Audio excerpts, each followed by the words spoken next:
Hello, I'm Pat Truman, President of Morality and Media, and we welcome you to this broadcast. Today we have a very important guest, a good friend of mine, and someone who is well known in this town of Washington, D.C., and he is Dan Isett, who is the Director of Public Policy at the Parents Television Council. Dan, welcome. Thank you, Pat. It's good to be with you. Good to have you here with us. We work a lot together, and Dan is the guy I go to, the man in the know on the issues of today's broadcast, and that is decency on the airwaves. Now, that's a word you don't hear much anymore, and we're going to talk about it. But first, Dan, tell our listeners, our viewers, a little bit about the Parents Television Council. Well, sure. The PTC is an organization of better than 1.3 million members around the country, probably some of the same members that Morality and Media has, and our mission is pretty simple. It's to protect kids from sex violence and profanity and entertainment. And I think you do the best job of anyone in terms of monitoring television programs and motivating a great segment of society to respond when they go over the line. But the problem is they go over the line almost on a daily basis. Unfortunately, that's right. We actually record and monitor and log virtually everything that's on broadcast television, as well as an increasing amount of cable, logging all of those instances of the content that we mentioned. So we have the only database of its kind that exists that can tell people empirically, just how much of this type of content is actually out there. And I noticed, Dan, that when there's a court case on decency or when there's any public controversy or congressional testimony on what are you going to do about these overwhelming complaints we're getting about indecency on television, many like to say, oh, you shouldn't worry about those. They were generated by the Parents Television Council. Well, that's one of the silliest arguments that the other side makes in these cases, is that somehow that just because you were let know about a certain type of content, that somehow abrogates your First Amendment right to petition the government for redress of grievances. So one of the really ironic things about this whole discussion, as you mentioned, is that our opponents on this love to talk about the First Amendment and how it's some panacea that you can do anything you want whenever you want in front of whomever you want. But then they leave out that little bit at the end that guarantees you the right to petition the government when you feel like the law's been broken. Dan, there's a lot of ground we want to cover. We don't have a lot of time to cover it. But the Federal Communications Commission here in Washington, D.C. is supposed to be our friend in regulating broadcast television and keeping pornography and indecency off it. Now explain that to our listeners, because broadcast TV is something different than cable. Explain that, and also explain the role of the FCC, the Federal Communications Commission. Sure, and that's a very important distinction. The federal broadcast decency laws actually existed since the very dawn of the broadcast medium, since the radioactive 1919, so almost 100 years now that this law and these rules have been in place. So this is something that actually preceded the FCC by 20 years almost. So this is something that has been core to the function of how we regulate our broadcast airwaves and how we use these things for what the law calls the public interest.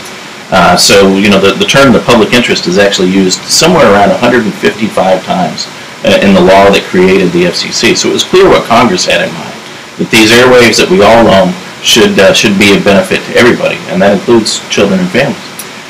But some in the broadcast industry don't see it that way.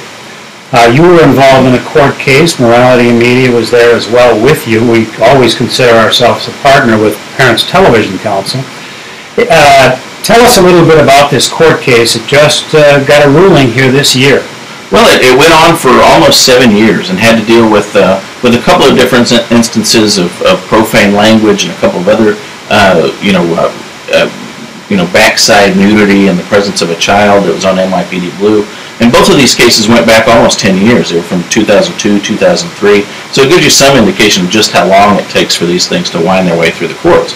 But what the broadcast networks argued throughout this process, through the circuit court and then to the Supreme Court 2 different times, was that the law should be obviated, that it should be done away with, that because we have a lot more media than we used to have, and they would argue better parental control devices than we used to have, then there's no need for this law anymore, that they should be able to air whatever they want, whenever they want, no matter who's in the audience. And when we're talking about the law on decency or indecency, specifically, what does the law say, and how has that been interpreted? What's permitted on television and what isn't? Well, the law is really very succinct. It has to do, or actually as it's implemented at the FCC, I should say, only has to deal with two different types of content, sexual or an excretory content. And then it must be presented or described in terms, quote-unquote, patently offensive. So material has to be, so in order to be legally indecent, not only is it only restricted to these two types of content, but it must meet a pretty high bar to be patently offensive. So things that are merely offensive or merely, could be disturbing to a parent or to a child are not actually legally indecent. It has to go way beyond that in order to reach that threshold, that legal standard. And that's been part of the problem, is that historically the FCC has done a pretty miserable job of enforcement here. And every time they have, and actually whenever they have in the past few years in particular, the broadcast networks have been very litigious in trying to get rid of the law in the first place whenever there has been some enforcement. So now we're at a different place. Well, let's look at this from two perspectives. You've got the viewer in the home. They're watching a show on NBC or ABC, and all of a sudden there's partial nudity. What's their argument? Why that shouldn't be there? But what's the broadcast industry? What does NBC say? What does Fox say when that goes on there? What do they say their right should be? They would say that the law is so quote unquote vague that they can't possibly know what should be allowed and what should be not. So when Janet Jackson exposed her breast on the Super Bowl halftime show, they didn't know that was wrong? Well, that's the really odd thing about that. Two things happened in the wake of that, as you might remember. And this was 9 years ago now. Two things happened. One was that there was an enormous public outcry. The morning thereafter, it was on every news show. And this was at the time, remember, when we were heavily embroiled in Iraq. There was all sorts of things going on in the news. For 2 straight months, this was a lead story day after day after day. Oh my gosh, how could they do this during the Super Bowl? It was the subject of 4 different congressional hearings, more than 500,000 complaints to the FCC. And that's just people who knew that they could complain to the FCC at the time. At the time, we hadn't done an awful lot of public education that if you see something like this, here's the process you go about to actually file a complaint. This was before all of that happened. Mm-hmm. So keep that in mind. This was huge news. So very cynically, in court, the networks argued that people really didn't care about this, that it wasn't that big a deal. It was a momentary slip-up of some sort, and we apologized for it, so all should be shuffled away. And that really belies what actually happened. It was a huge public outcry, and eventually, it took a couple of years to get it done, but it actually resulted in the fines for broadcast decency being increased tenfold by Congress back in 2006. But the networks seem to think, well, this is our right. We run these shows. You're interfering with our creative license, our artistic license. So you should just take what we get. I mean, I'm sitting at home, and that Janet Jackson incident, I actually stepped out of the room during the halftime. My daughter, Claire, who's 21 now, I guess, so she would have been 12 or so at the time, she saw that broadcast, and she came running to me and told me about it. And I was pretty shocked. But the important thing is, she was shocked. Don't I have a right to say no? Well, absolutely you do. And where the entire house of cards falls apart for the networks when they make this argument is that there's no legal prohibition on airing indecent content, as we've already discussed, at certain times of day. And the Supreme Court, for better or for worse, has defined those times of day as after 10 o'clock at night or before 6 o'clock in the morning, when the preponderance of children are not going to be in the audience. All right, so the people are listening here today, they have a right during those hours, after 6 in the morning until 10 o'clock at night, that they should be able to allow their children to watch television, network television, we're not talking cable, without being bombarded by all the sexual innuendo and partial nudity. I mean, they'd do full nudity if they could. But that is a right that they have. Absolutely. Under federal law. It absolutely is. And here's the real legal standard that they must meet. We already talked about the public interest. But it's important to keep in mind that broadcasters use the publicly owned airwaves, which are worth literally tens of billions of dollars to all of us. They get to use those for free. And in so doing, they sign a contract that say, okay, we will meet certain obligations in order to have this access to this enormously valuable public resource. So if they're getting this free, they're going to make untold millions. And they do. Even in a bad economy, broadcasters are going to make billions of dollars this year. And all they have to agree to is to broadcast in the public interest and stay away from indecency, but they insist on having that too. That's exactly right. So they want all of the benefits from the largesse of the goodness of the American people without any of the responsibility that goes along with that. And fortunately, the Supreme Court has found a couple of different times now that we're not there yet, that they still have some responsibility that they have to meet. Our guest is Dan Isett, who is the Director of Public Policy at the Parents Television Council. And I, at every opportunity, promote the Parents Television Council. I happen to have the privilege of serving as a member of their advisory board. And I say it's a privilege because if you're looking for an organization that's making things happen and reaching the public to keep this effort for decency, for good, wholesome television alive, it's the Parents Television Council. And what I'm impressed about, I get emails from the Parents Television Council. People can sign up and get those and get informed. Absolutely. You can find us online at parentstv.org or on Facebook or anywhere else. Parentstv.org. And is there a place right there you can click to get emails? Absolutely. In the upper right-hand corner, it's a 2-second process and you'll be on the list. All right. Now, suppose I'm watching television and I see something, someone is speaking profanity, or there's partial nudity, or a sexual scene that I think is indecent. I don't know for sure. I don't have to be a lawyer watching television. No, you don't. So what should I do in that incident? If you think it comes anywhere close, and the law calls it violating your community standards of decency, and that doesn't mean if you live in Tupelo, Mississippi, your community standards of decency might be a little bit different from downtown New York City, for example. So it's your community standards, and whether or not your community standards have been violated. And this is another key for the broadcast medium. Your community standards of decency might be different in your own individual living room or someplace else. But what we're talking about is this publicly held good and this medium that's available literally in every living room in the country to virtually every child in the country. So when you look at it through that lens, if you think that anything has come through anywhere close to that threshold, then you have the legal right to complain to the FCC about it. Not a difficult thing to do, is it? No, it's a 2-second process, and kudos to the previous administration's FCC chairman that made that process much easier than it used to be. It's literally a 4-question form that you fill out on the FCC's website, and that's all there is to it. And you can get there through Parents Television Council? Through here or through the FCC directly, yes. Federal Communications Commission. The FCC's website is fcc.gov. Correct. And I believe you could just plug in indecency and they'll come up right there with a place that you can complain. Interestingly, it used to be on the front page of the FCC's website. And under the current administration, it has been shuffled off elsewhere. Well, explain that to us. We don't want to get into politics here, but the Federal Communications Commission is part of the federal government. And how many commissioners are there? There are 5 commissioners, and the way it's set up is that there are always 3 commissioners from the party that holds the White House and 2 commissioners from the minority party. So there's always a 3-2 split one way or the other, and the White House gets to make all of those picks. The president does.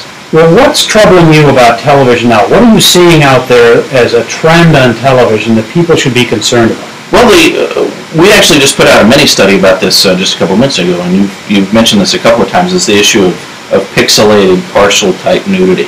What is that? You've probably seen these things where somebody might be disrobed in some way, shape, or form, and then their image will be somewhat pixelated across the screen. So you don't actually see that part. You don't see it with any great.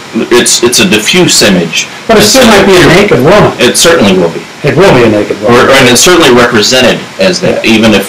And one of the arguments that the networks will use, like, well, they had something on underneath it, you just couldn't tell because it was pixelated, but it's presented as nudity in that case. But what's interesting about that, and what's frankly tragic about that, is that just between 2 television seasons ago and this past television season, so 2010 versus 2011, there was a striking increase in the amount of that content. I think it was 600% increase just in that one television season. So it seems like Hollywood got the memo, hey, this is a new thing that we can do to quote-unquote push the envelope. But we documented all of it, and their defense is no defense. Well, we did it. What are you going to do about it? And what shows is that on? Well, it's been on a number of different shows. That's what's been particularly troubling. But one instance that really comes to mind is, and even the name of this show is offensive. But ABC has a show called "Don't Trust the Bee in Apartment 23," and you can guess what the word "bee" stands for there. But in this particular case, it was a lengthy scene, more than a minute, of a woman at least represented as completely nude in her kitchen, eating ice cream and doing some other things, as if this was no big deal. What time of the day? What time of the day? I believe that's an 8:30 show, if memory serves, which means it's on at 7:30 in the middle part of the country. So that is something people should be filing a complaint about. Absolutely. And have you organized any effort to do that? We have indeed. And we generated a number of complaints to the FCC. One thing that folks need to keep in mind is that you may be sitting at home and think, well, gosh, there are all these complaints coming in, and Washington is so far away, and all that sort of thing. But the way the FCC actually adjudicates the law when it does is that it looks at each market area. So any place you have a broadcaster, they have a what's called a DMA, a designated market area for the territory that they serve. And for the FCC to do enforcement, they have to receive a complaint from that community that says that this community standards have been violated. And if they don't receive a complaint from that community, that broadcaster's off the hook, even if they might have actually broadcast indecent material. If there's no complaint there from that locality, then the FCC won't enforce it. And this is what I think is so important about Parents Television Council. They alert us to these trends. They give you the specifics, which show is violating federal law, violating the laws that are designed to protect your children and you. And then coordinates an effort, gets people to know this, sending out an email, etc., getting people to know you can file a complaint, just click here and do it, and then it's just 1, 2, 3, and they can file it. It is, and it's, like we said, it's an easy process. It takes about 30 seconds. You've had some victories over the years. I remember last year, what was that show that came from England? Skins, maybe? Skins. Tell our listeners a little bit about it. Well, Skins was actually originally a show that aired in Britain on the BBC, and then there was an American knockoff version that aired on MTV for a little while last year. And the gist of that show was a completely nihilistic view of high school age kids in America. And it's difficult to even describe this show in terms that are even remotely palatable. But let's just say that it highlighted every form of drug use, deviant sexuality, violent content. Everything that you can put into one show was there. And what made that show even worse than that was that the actual actors on the show were underage themselves. These were not adult actors playing high school kids. They were high school kids playing high school kids. So there might have even been, and the jury's still sort of out, I guess, quite literally on this case, but MTV might have even been guilty of violating child pornography law in the creation of these things, because there were nude scenes involving underage actors and that sort of thing. Now that was on cable? That was on cable. That was on MTV. Okay, so now why would you take, we were talking earlier about broadcast TV, non-cable, where the federal indecency law applies. Correct. It doesn't apply to cable television. It does not. And so why did PTC take on that show? Well, a couple of different things, because when these shows exist, they don't exist simply out in the ether. When these shows are produced, and especially if they stick around for a while, they become syndicated. And some of the HBO shows like Sex and the City or The Sopranos or shows like that are great examples of that. When material is produced on one network, and particularly if it sticks around for a while, it'll be syndicated earlier and earlier in the day on lots of other networks. So now you have a situation where a show like Sex and the City that might show up, at 7:30 in the evening on your own broadcast network in your city. Yeah, excuse me, there's a lot of background noise here, so I'm putting these on the vents. We're not the most professional studio, but we are doing something none of the TV studios are doing by getting this material out. Tell us a little bit about the Parents Television Council. How long have you been there? Who's on your board? Why are you making such an impact? Well, I'd like to think it's because the American people care about these issues. As much as it might feel good to say, well, it's the terrific work of the staff, what it really is that people care about these things. Yes. People with families especially care about these things. And there's a reason why families, and moms in particular, seek to shield their kids from material like this. There's a reason why you have that gut instinct to do it. It's because you know inherently that this content has an impact. And study after study after study, whether you look at it scientifically or just morally or just your gut instinct on things, everything about you says your kid needs to not see this. And on the other hand, is that as an adult, you know that kids are being exposed to an awful lot of this material every single day at the request of Hollywood. So it's really Hollywood and the New York producers of these shows shaping the values of our children. And I've seen studies that talk about the fact that Hollywood producers spend more time with your kids than you do as a parent. Well, unfortunately that's exactly right. The latest numbers show that the average child in America today spends somewhere around 9 hours a day with media. And that's all media. That's all media. TV media is somewhere around 6 to 7 hours a day. The average kid will spend roughly an hour with their parents a day. So if you do the math on that, a kid is watching 7 times as much television as they ever will with their parents. And of course there are anecdotal things on one way or the other of that, but that's what the data says. So in terms of shaping values of your children, television has a much greater influence than the parent, oftentimes. Well, that's really the thing, is that even the most concerned parents and people who are going to be members of our organizations and things like that tend to have this misconception that I'm a good parent, this material is not really impacting my kid, but I guarantee you that it is. If for no other reason than it's impacting the kid down the street that your kid is going to spend time with. And that's really where an awful lot of this happens, even with families who take great care to have good media rules and make sure that this type of material doesn't flow into their home every day. I've also seen studies about the impact on children as they grow older, about the sexual nature of these television shows and other media that they're watching. It does have an impact, despite the fact that the parents are preaching one way. I hate to use the word preaching, but let's face it, parents are preaching to their kids all the time. I have to mine, but the point is, despite the values of their parents, when they see this material on television, and it's reinforced by show after show after show, it changes attitude. Sure, and sexual content in particular is the scholarship is sort of all over the map a little bit on what exactly those things are, but the last several things that have come out have documented a link between increased media consumption in general and early sexual behavior from teenagers. And before you even get to a moral argument about that, and we can certainly have that, but just from a public health perspective, there is no public interest in having teenagers become sexually active at a younger and younger age. There are consequences that last a lifetime that go along with that. Whether it be disease or pregnancy or whatever, all of those things are exacerbated by a media culture that says, do this as early as you can, as often as you can. Yeah, I'm old enough to remember when Hollywood had standards.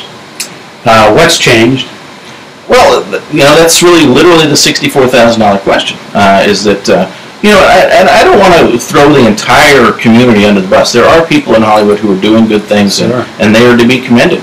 But as a whole, and on the whole, this is something that is hostile to families, that continues to produce material that is inappropriate or even harmful to families every single day.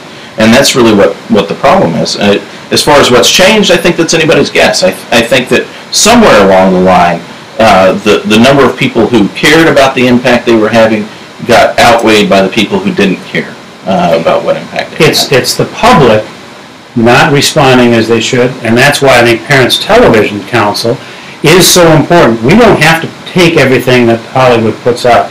You were able to shut down more than one television show by your public protest, motivating a great segment of the public. Sponsors hear about that. Exactly, and we talked about Skins earlier. The real reason why Skins didn't come back, and interestingly, MTV burned off the remaining episodes that they'd already produced, but by the third episode of that program, there was not a single mainline advertiser left on that program. There were movie trailers and ads for other entertainment products and things like that, but there were no ads for mainline advertisers by the third episode. Mm-hmm. And it ran through its thing just so they could burn it off and make whatever money they were going to make off of it. But that's where the marketplace really comes in, and that's where you can really get these guys. is we don't do boycotts and things like that at the PTC, but an informed consumer, an informed mom who can go to the grocery store and say, Procter & Gamble is one of the best advertisers on television. I'm going to support their products. And conversely, Unilever is one of the worst advertisers on television. I'm not going to buy their products. When you can make a free market choice like that and be informed about it, that's one of the most powerful things that a family can do. Our guest is Dan Isett, who's the Director of Public Policy for, I think, one of the most powerful consumer groups in America, the Parents Television Council. The website? It's parentstv.org. Parentstv.org.